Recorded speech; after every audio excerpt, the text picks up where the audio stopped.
আমরা একটা জোকার, আপনারা সবাই মিল্লা আমাদের জোকার বানায় ফেলাইছেন। আমি কার্ড পাইনি, আমাদের কাছে জাস্ট 4 দিন ধরে ঘুরাইতেছে।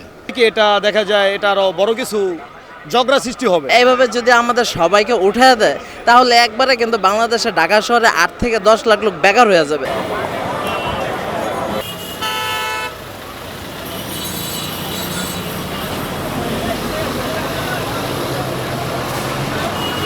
আসলে আমরা একটা জোকার, আপনারা সবাই মিল্লা আমাদের জোকার বানায় ফেলাইছেন। আমরা জোকারের মতো হয়ে গেছি। আইসাই বিভিন্ন সাংবাদিক বিভিন্ন সময় জিজ্ঞেস করতেছে আসলে মূলত যেই প্রসেসিংটা হইতেছে যে হকার কার্ড বা হকারদের পুনর্বাসন, আসলে প্রকৃতপক্ষে খোঁজ নিয়ে দেখেন যারা প্রকৃত হকার, এই যে যেমন আমি করতেছি, ওই পাশের দোকান করতেছে, এদের ছবি আপনারা উড়ায় রাখেন, এরা কোনো কাটমাট পাইতেছে না।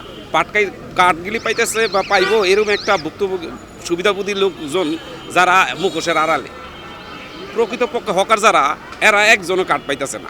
এই বিষয়টা হচ্ছে কি, যেমন আমাদের এই মাথা থেকে ওই মাথা ধরেন দোকান আছে 200, তো এইখানে দেখলাম সিটি কর্পোরেশন থেকে কাঠ পাইছে প্রায় 100 লোকে, আর 100 লোকেই পায় না, যেমন আমি পাই নাই। তো আমি যদি না পাই তবে আমি কি করবো, আমি কি করে খাবো? তো এটা আমার ব্যক্তিগত আমার মনে হচ্ছে কি, এটা দেখা যায় এটা আরও বড় কিছু ঝগড়া সৃষ্টি হবে।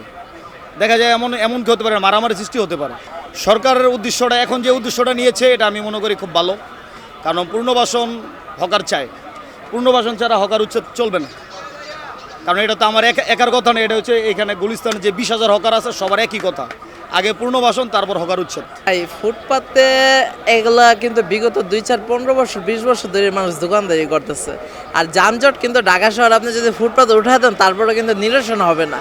আর যে হকার বলতেছেন, ঢাকা শহরে কিন্তু মিনিমাম 10 থেকে 15 লাখ হকার আছে।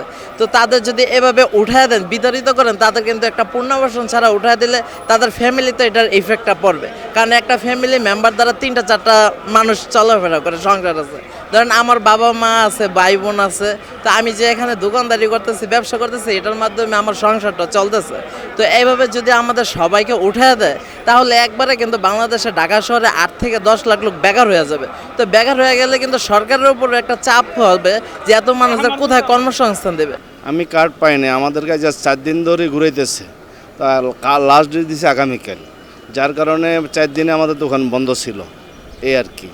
আর আমাদেরকে যে জায়গাটা দিছে, আমাদের জায়গা এখানে মনে করো আমরা করতাম কেউ 60-70 ইঞ্চি, কেউ 80 ইঞ্চি, সে জায়গার মাঝে 40 ইঞ্চি দিয়ে তো কাপড়ের দোকান হয় না, এক। দ্বিতীয় কথা, 2, যারা পুরান দোকানদার, কেউ 20 বছর, কেউ 30 বছর, কেউ 40 বছর এভাবে দোকানদারি করছে, এদেরকে যাচাই বাছাই নাই করা যে বর্তমান 5 আগস্টের পরে যে লোকগুলো আসছে সেগুলো রহমানের কার্ড দিচ্ছে, কারণ কে সিনিয়র কে জুনিয়র সেটা দেখতেছে না।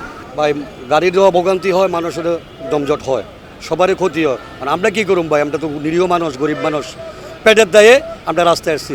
সরকারের উদ্দেশ্যে আর কিছু বলার আমার ব্যক্তিগত মনে নাই। যদি আমাদেরকে 2 সাইডে মাঠ আছে, একটা নাট্যমঞ্চ আছে, একটা যে উদ্যান আছে, যদি 2 পাটের একটা মাঠ দেয় তাহলে আমরা যারা নিরীহ আছি 4টা ডাল ভাত খাওয়ার আল্লাহ পাকে যদি সুযোগ দেয়, এইটা সরকারের কাছে আবেদন, অন্য কিছু নেই। হকার আছে আমরা 20,000-এর ঊর্ধ্বে, হ্যাঁ।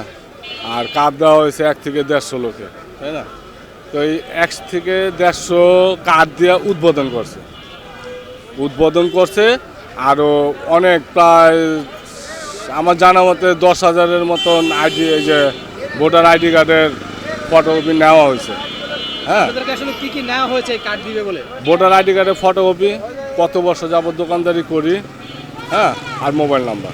কার্ড নিয়ে এটা বাস্তবায়নের উপরে খুশি থাকার বিষয়টা কী হবে, বাস্তবায়ন কিভাবে করে, আপনি তদারকি করবে নাকি যে কার্ড দিয়ে আর দাগ দিয়ে মনে করেন বসে দিয়ে চলে গেলে তো লাভ হবে না।